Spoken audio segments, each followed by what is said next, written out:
اتنی غافل کیسے ہو سکتی تھی؟ وہ امت اس اظہار میں آ گئی کہ جہاں ظاہری دشمن بھی برسر پیکار تھا اور باطنی دشمن بھی انسان کا غالب آ گیا۔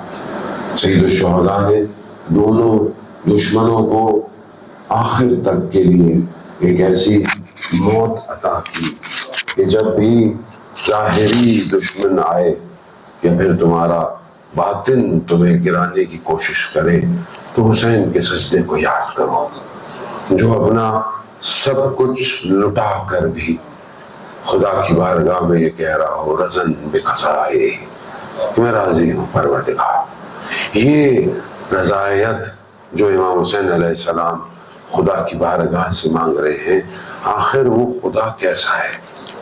آخر وہ خدا کیا ہے؟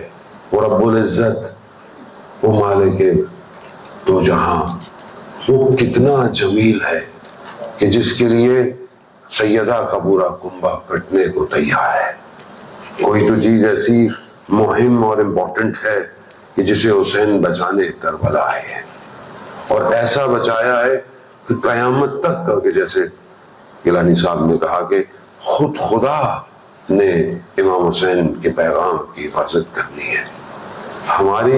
ہم نہیں کرتے، ہم جو بہرحال پروگرام کرتے ہیں یا کوئی کانفرنس کرتے ہیں، ہم کوئی کمال نہیں کرتے، ہمیں اپنی بقا کے لیے ان بیانات کی ضرورت ہے۔ آپ کے سامنے ہے کہ دنیا کی یونیورسٹیز ہوں، دنیا کے ایجوکیشن انسٹیٹیوشنز ہوں، دنیا کہاں جا رہی ہے یہ آپ کو مجھ سے زیادہ بہتر پتا ہے۔ امام حسین کا درس انسانیت کا درس ہے۔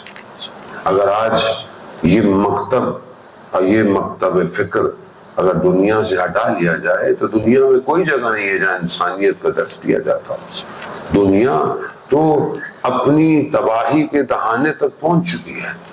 جو تعلیم دنیا میں دی جا رہی ہے، جو انوائرمنٹل سٹرکچر، خاص طور پر ایجوکیشن، جو خاص طور پہ ہماروں کا، بہرحال ہمیں تو افسوس ہوتا ہے جب ہم باہر بیٹھ کر حالات دیکھتے ہیں، یونیورسٹیز کی سچویشن دیکھتے ہیں، بہرحال نہ کہ آپ لوگوں کے لیے، بہرحال ایک کلی تصویر جو ایک میڈیا آپ کی یونیورسٹیز کو پریزنٹ کر رہا ہے وہ کیا ہے کہ فلسطین کے اتنے شدید سچویشن کے اوپر امریکہ میں اور جنیوا میں تو میں خود شاہد تھا کہ وہاں پر نان مسلم، شاید مذہب سے تعلق بھی نہ ہو، شاید ملحد ہوں، اصلا شاید ایتھیسٹ ہوں، لیکن انسانیت بیدار ہو چکی ہے۔ وہ باہر یونیورسٹی کے بیٹھے ہوئے پروٹیسٹ میں راتوں رات گزار رہے ہیں، اور یونیورسٹیاں بھی نارمل یونیورسٹیز نہیں ہیں، یہ ایلیٹ یونیورسٹیز ہیں کہ جہاں پر بیوروکریٹس بنتے ہیں وہاں کے۔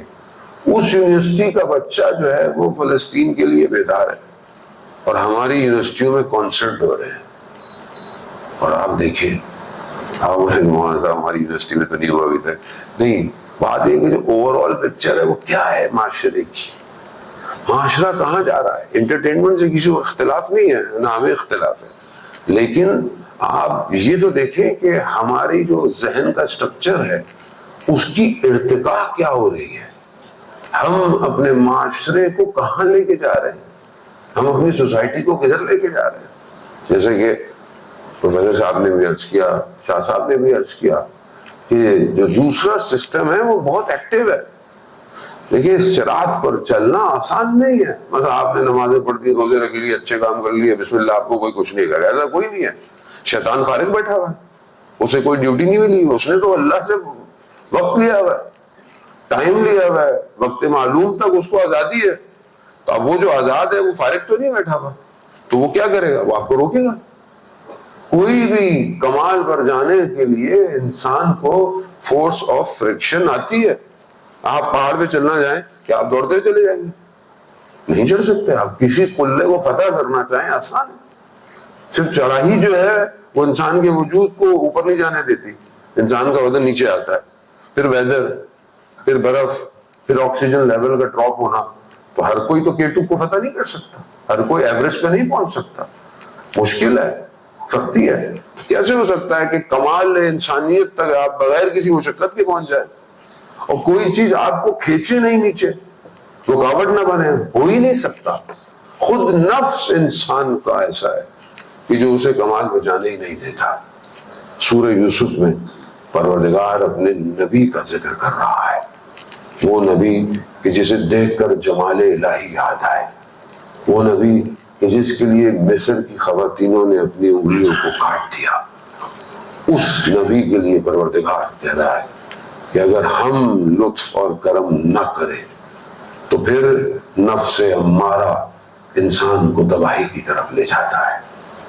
عزیزان محترم، جب انبیاء معصوم ہیں، انبیاء جیسے کہ گیلانی صاحب نے عرض کیا کہ خدا جس کی ہدایت کے لیے دعوت دے وہ خطا نہیں کر سکتا، ورنہ تو امت خطا پہ چلی جائے گی۔ نبی خطا نہیں کر سکتا، ترک اولا نبی سے ہوتا ہے، لیکن اللہ وہاں یہ بتا رہا ہے کہ یہ میرے صالحین بندے ہیں، یہ غلط نہیں کر سکتے، لیکن وہی خدا کہہ رہا ہے کہ نفس امارہ انسان کو گمراہی کی طرف لے کے جا سکتا ہے۔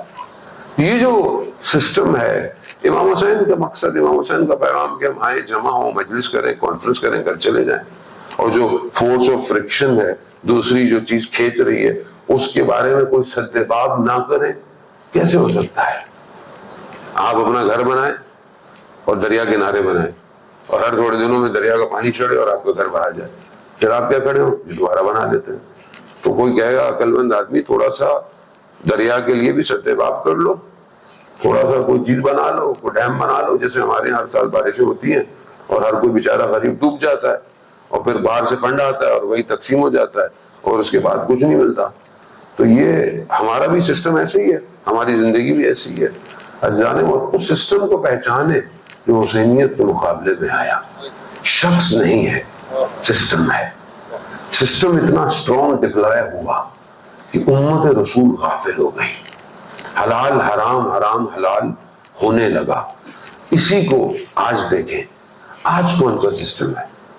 آج ہماری خاص طور پہ جو چیز ہمیں فلیش کر رہی ہے وہ میڈیا ہے، وہ سوشل میڈیا ہے، وہ ہماری یونیورسٹیز ہے، وہ ہمارے ایجوکیشن سسٹم ہے جہاں آپ ریپرزینٹ ہے اپنی سوسائٹی کو، اپنی کمیونٹی کو۔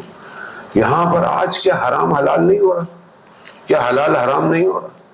جو ٹی وی سیزنز ہم دیکھ رہے ہیں، جو ٹی وی سیریز ہماری آنا شروع ہو گئی ہیں، پہلے صرف نیٹ فلکس تھا، پہلے صرف آپ سے، اب آپ تو اپنے ملک کے اپنے اندر حرام رشتوں کو کیا دکھایا جا رہا ہے۔ میں نام نہیں لینا چاہ رہا ہوتا، پرٹیکولر آپ کے لیے ڈائریکٹر کا نام لو، رائٹر کا نام لو، لیکن آہستہ آہستہ ہم اس طرف جا رہے ہیں اور کسی کو کچھ نہیں ہو رہا، سب بیٹھا پورا گھر بیٹھا ہوا دیکھ رہا ہوتا ہے۔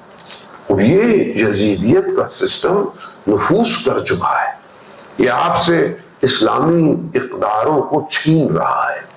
وہ جو قدریں اسلام نے دی تھی وہ ختم ہو رہی ہیں۔ سید الشہداء علیہ السلام کا مقصد اسلام کی بقا تھی۔ اگر آج اسلام باقی نہیں ہے، اگر اسلام کی بات نہیں ہے، تو پھر ہمارے پاس کیا ہے؟ یہاں ہمارے سارے حکمراں جب اپنی باتیں آتی ہیں تو کوئی حسینیت کے راستے میں چلنا شروع کرتا ہے، جو مقابلے میں آتا ہے سب کو یزید بنا دیتے ہیں۔ اس معاملے میں سارے ماہر ہیں ہمارے، لیکن جو یزیدیت کا سسٹم، وہ جو کرپشن، وہ جو چوری، وہ جو بے حیائی، وہ جو برائی، وہ جو جوانوں کو نشے میں ڈالا جا رہا ہے، اس کا کوئی سد باب نہیں ہے۔ وہ یزیدیت نظر نہیں آتی کیونکہ وہاں اپنا مفاد نہیں ہے۔ تو کون اس کو لوگوں کو روشناس کروائے گا؟ کون ہے جو امام حسین کے صحیح ہدف اور مقصد کو بتائے گا؟ کوئی نہیں ہے۔ جانے محترم، خود ہیں ہم۔ اگر ہم اپنے وجود پر، جیسے کہ شاہ صاحب نے کہا کہ اپنے وجود پر اگر حسینیت کو لے آؤ تو تم بھی شفا کا باعث بن سکتے ہو، انسان بن سکتا ہے۔ سید الشہداء کا راستہ انسان کو کمال کی طرف لے کے جاتا ہے۔ تو آج ایک جوان امام حسین علیہ السلام سے اپنے آپ کو جوڑ کر اپنے آپ کو کیسے بچا سکتا ہے؟ آج دجال کا سسٹم، آج آپ کے سامنے جو ظلم اور بربریت کی داستان ہو رہی ہے، البتہ حقیقی وارث زندہ ہے، چاہے وہ اہل سنت برادران کے ہاں پیدا ہوں گے تو بھی وہی آئیں گے، اور ہمارے ہاں غیبت کے پردے میں ہیں تو بھی وہی آئیں گے۔ شخص واحد ہے آنے والا، لیکن اس واحد شخص کو امت چاہیے، امت۔ اور امت جو ہوتی ہے اس میں فرقے بازی نہیں ہوتی، امت میں لسانیت نہیں ہوتی، امت میں سیاسی پارٹی نہیں ہوتی، امت واحد ہوتی ہے۔ اس کو امت واحدہ چاہیے۔ امت واحدہ کے لیے اس کی طرف بڑھنا پڑے گا۔ اللہ ایک ہے، قرآن ایک ہے، رسول ایک ہے، آنے والا امام ایک ہے۔ یہ جو بھی آپس میں اختلاف کرے، اسے بولو اپنی دکانوں کو بند کرو۔ اس ٹائم مسلمانوں پہ جو مشکل پڑی ہوئی ہے، 57 مسلم ممالک جو ہیں وہ ان میں سے کتنوں کی آوازیں بلند ہیں۔ فلسطین میں صرف ہزاروں کی تعداد میں تو بچے ہیں جو مر گئے، بربریت کا شکار ہو گئے، جنگ اپنے آخری دہانے پہ کھڑی ہے، ظہور کا وقت نزدیک ہو چکا ہے۔ اب اور کتنا ہم انتظار کریں گے، یا اور ہم کتنا دیکھیں گے کہ دنیا میں ظلم اور ستم ہوگا؟ کیا ہمیں جب تکلیف ہوتی ہے تو کیا اللہ کے اس بندے کو تکلیف نہیں ہوتی جو پردہ غیبت میں ہے؟ یقیناً ہوتی ہے، لیکن وہ کیا کرے، کہاں آئے؟ کیونکہ جہاں آئے وہاں لوگ تیار ہی نہیں ہیں، لوگ اپنی زندگیوں میں مصروف ہیں، اپنے کام، اپنے کاروبار، اپنی زندگیاں چل رہی ہیں، مجھے کیا پریشانی ہے وہ کب آئے گا؟ وہ آئے گا تو میں کیا کروں گا؟ میرے پاس کوئی اسٹریٹجی ہے، میرے پاس کوئی پلاننگ ہے؟ اب چاہے آپ ڈپارٹمنٹ میں، مختلف ڈپارٹمنٹ آپ کی یونیورسٹیز میں بھی ہوں گے، اگر آپ اپنی سوچوں کی ارتقاء کو آگے نہیں رکھتے، اب آپ سوچتے ہیں کہ میں کیا کروں، مجھے اس سے کیا، تو وہ شخص جو یہ کہے کہ میں کیا کروں وہ مسلمان نہیں ہے۔ رسول خدا حضرت محمد مصطفیٰ صلی اللہ علیہ وآلہ وسلم، رسول خدا کے ارشاد گرامی ہے، بیان فرماتے ہیں کہ وہ مسلمان نہیں جو صبح اٹھے اور اسے امت مسلمہ کی فکر نہ ہو، وہ مسلمان نہیں ہے۔ تو ہم اپنے آپ کو اس ایک امت کی طرف بڑھنے کی کوشش کریں۔ سید الشہداء کو یاد کرنا یعنی انسان انسانیت کی طرف بڑھے۔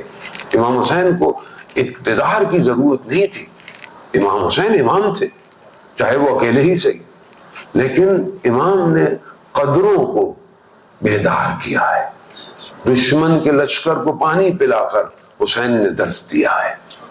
یہ امام حسین ہے، آخری وقت تک لوگوں کے سامنے کھڑے ہو کر لشکر کے، جب سب ختم ہو گیا پھر بھی یہی کہا کہ اگر ابھی بھی تم خدا کی بارگاہ میں توبہ کر لو، حسین تمہیں اپنے جوان بیٹے کا خون بھی معاف کر دے گا۔ یہاں ہدایت ہے، ان الحسین مصباح الہدی وسفینۃ النجات، ہدایت کا چراغ ہے۔ یہ ہدایت کا چراغ ہم نے روشن نہیں کیا، اس چراغ کو خدا نے روشن کیا ہوا ہے۔ اسے دنیا کی کوئی آندھی بجھا نہیں سکتی، کوئی آندھی اسے خاموش نہیں کر سکتی، یہ چلتا رہے گا۔ ہمیں اپنے اندر صلاحیت پیدا کرنی ہے کہ ہم اس روشنی سے اپنے آپ کو روشن کریں۔ یہ جو دنیا کی لیئرز ہیں، یہ محبتیں ہیں، یہ چاہے ڈیزگنیشن ہو، پوسٹ ہو، چاہے وہ کسی نہ کسی حوالے سے ایک محبتیں ہیں دنیا کی جو ہمارے اندر ہے، یہ رکاوٹ ہے ہمارے اور اس چراغ کے درمیان میں۔ اسے ہم اپنی زندگی میں عزیزان محترم دور کریں۔ جوان ہیں آپ، جوان بہت خدا کی بارگاہ میں مہم ہے، خدا کو وہ جوان بہت پسند ہے۔ مفاتیح الجناح میں شیخ عباس قمی نے اس روایات کو بیان کیا ہے شب جمعہ کے اعمال میں، کہ جو جوان خدا کی بارگاہ میں شب جمعہ گریا کرے، سمندر کی مچھلیاں اس کے لیے استغفار کرتی ہیں، استغفار کرتی ہیں۔ یعنی آپ کو شیطان دھوکہ نہ دے، آپ کو آج کا سسٹم دھوکے میں نہ رکھے۔ آج یہ سوشل میڈیا کہ جہاں امپورٹنٹ بھی ہے، جہاں بہت ساری چیزیں پازیٹو بھی ہیں، وہاں اس کا مین ہدف آپ کا نفس ہے، دھوکہ دینا، فریب دینا، چار دیواری کو ختم کر دینا۔ ظاہر ہے پہلے چیزیں محدود تھیں، چار دیواری تک تھیں، اب ختم ہو گیا ہے۔ امام جعفر صادق علیہ السلام کا دور، اللہ صلی اللہ علیہ وسلم کا دور ہے، مدینہ ہے۔ ایک جوان دوسرے شہر سے مدینہ آتا ہے اور گھر ڈھونڈتا ہے رہنے کے لیے، تو اسے ایک گھر اجارے کرائے پہ ملتا ہے۔ اس زمانے میں گھر بڑے ہوتے تھے، ایک طرف سے جاؤ دوسری طرف سے باہر نکل جاؤ، تو اسے ایک گھر کا پورشن ملتا ہے۔ تو وہ پوچھتا ہے کہ دوسری طرف کون رہتا ہے؟ کہا کہ خاتون رہتی ہے۔ کہا خاتون کس کے ساتھ؟ کہا اکیلی ہے۔ کہا تو پھر میں ایک شرط پہ گھر لوں گا کہ جب یہ جو درمیان کا دروازہ ہے یہ بند رہے گا، یہ کھلے گا نہیں۔ کہا ٹھیک ہے، رہنے لگا۔ کچھ دن گزرے، خاتون نے وہ دروازہ کھول دیا۔ اس نے کہا کہ میری تو شرط یہی تھی کہ یہ دروازہ بند رہے گا۔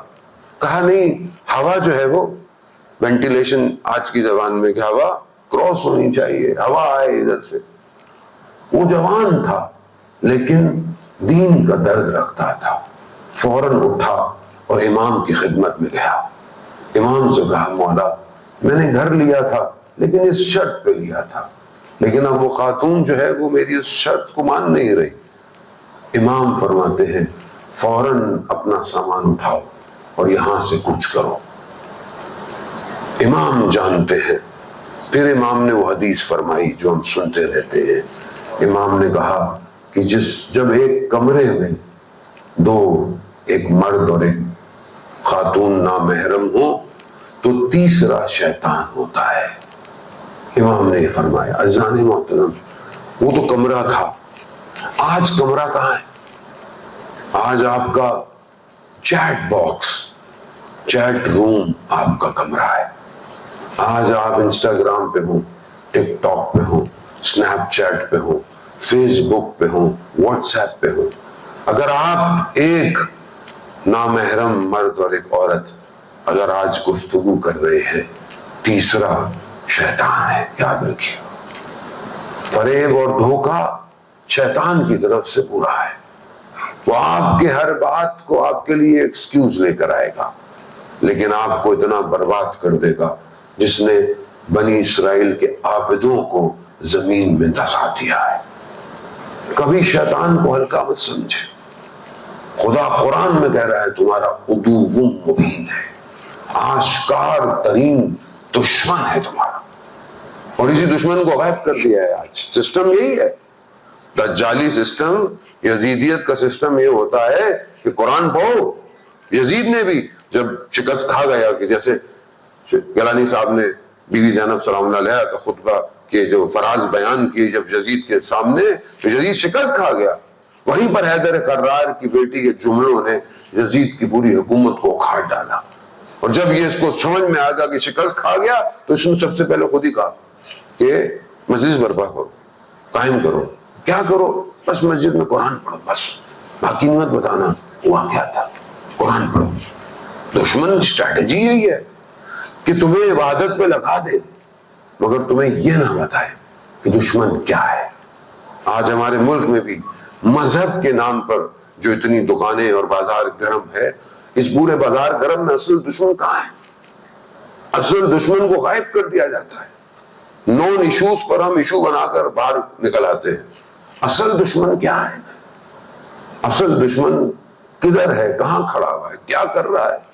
ہمارے پاس کوئی اسٹریٹجی نہیں ہے، کوئی بولنے والا نہیں ہے، کیونکہ ہم خود ہر طرف سے اپنے نفسوں کو بیچ چکے ہیں۔ جو جتنا خدا کی بارگاہ سے دور ہوگا اتنا ابلیس کے قریب ہوگا، اور جو خدا کے قرب حاصل کر لے اسے دہکتی ہوئی آگ میں بھی جھونکا جائے، حتیٰ کہ اسے پتا ہو کہ جل جائے گا، اور جبرائیل بھی پتا ہو کہ اللہ ہی کی طرف سے آیا ہے، مگر پھر بھی وہ جبرائیل سے بھی نہیں کہے گا کہ تم میری مدد کرو، کہا میرا پروردگار دیکھ رہا ہے۔ حضرت ابراہیم اس مقام پر تو پھر خلیل اللہ کا لقب ملتا ہے۔ عزیزان محترم، خدا کی بارگاہ کھلی ہوئی، خدا کا دروازہ کھلا ہوا، یہی پیغام سید الشہداء ہے کہ ایک رات کو مانگا کہ مجھے قرآن کی تلاوت اور نماز پڑھنی ہے۔ کاشان کے ایک بہت بڑے عالم دین بیان کرتے ہیں کہ اگر قیامت میں میرے اوپر یہ کھل جائے اور ہمیں بتایا جائے کہ امام حسین نے جو ایک دن مانگا تھا وہ صرف حر کے لیے تھا، تو بھی میں تعجب نہیں کروں گا۔ حسین اتنا کریم ہے کہ ایک شخص کے لیے ایک رات کی مہلت مانگ سکتا ہے۔ آج کا امام بھی ایک حر کا انتظار کر رہا ہے۔ ایک حر بننے کے لیے کسی نے بہت اچھا لکھا ہوا تھا کہ رسموں کو ادا کرنے کے لیے 100 سال بھی کم ہے، اور حر بننے کے لیے ایک رات کافی ہے، ایک رات کافی۔ دروازہ کھلا ہوا، امام حسین نے ہی بتایا دروازہ کھلا ہوا ہے۔ خدا قرآن میں کہہ رہا ہے ان اللہ یحب التوابین، میں توبہ کرنے والوں سے محبت کرتا۔ دروازہ کھلا ہے، آج خدا کی بارگاہ میں آ جاؤ۔ یہ ہم انسان ہیں جو ایک دوسرے کو بلیم کرتے ہیں، کوئی اچھا ہو جائے، ذرا سا ہو جائے تو اس کی پرانی باتیں سنا کے اس کو مار دیتے ہیں۔ کوئی لیکن خدا ایسا نہیں ہے.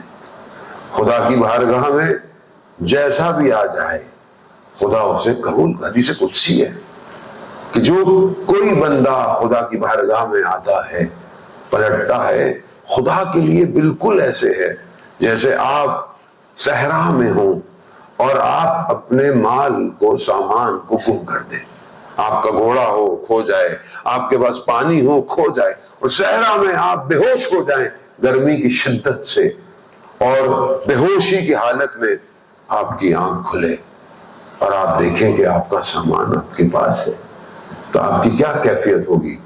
کہا خدا کی بھی وہی کیفیت ہے کہ جب کوئی بندہ اس کی بارگاہ میں آتا ہے.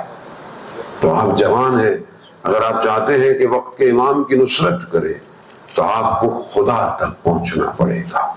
جب آپ اس مقام پہ پہنچ جائیں گے کہ جہاں آپ کو قرآن کی آیات سمجھ میں آئے کہ جس طرح حضرت موسیٰ کو اللہ نے وہی بھیجی کہ ایک طرف دریا ہے, ایک طرف فرعون کا لشکر ہے, درمیان میں بنی اسرائیل نے کہا موسیٰ ہم تو پھنس گئے, تو وہی نازل ہوئی موسیٰ ان سے کہہ دو میرا رب میرے ساتھ ہے.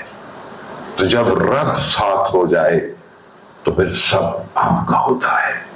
وہی امام گیلانی صاحب نے بھی بیان کیا سید الشہداء کے اپنے جملے کہ پروردگار جس نے تجھے پا لیا اس نے کیا کھویا, اور جس نے تجھے کھو دیا اس نے کیا پایا.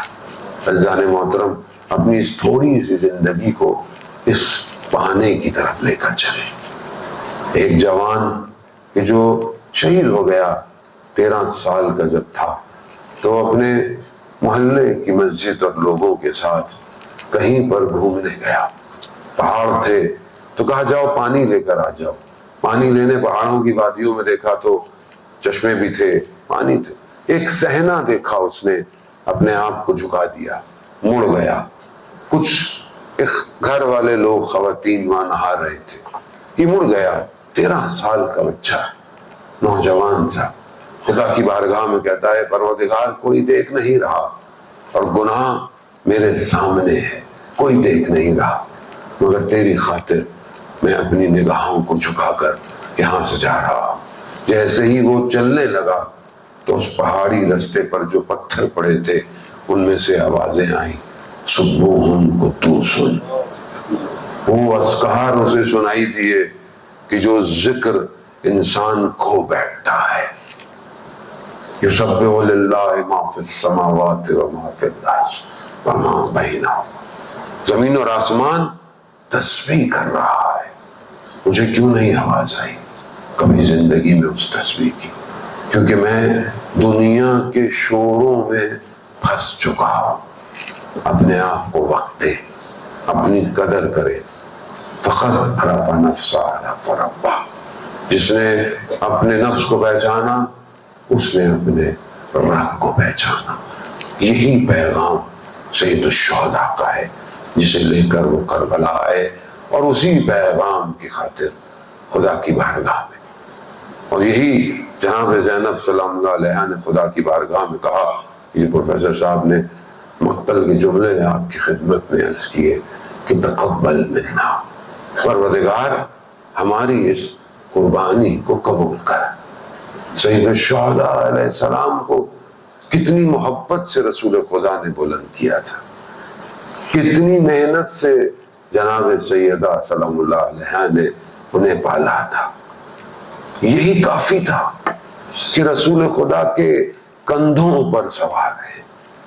یہی کافی تھا کہ اپنے لبوں کو حسین کے لبوں سے لگاتے تھے. امت نے کیا کیا؟ مقتل کہتا ہے انہوں نے فرصت سے قتل کیا.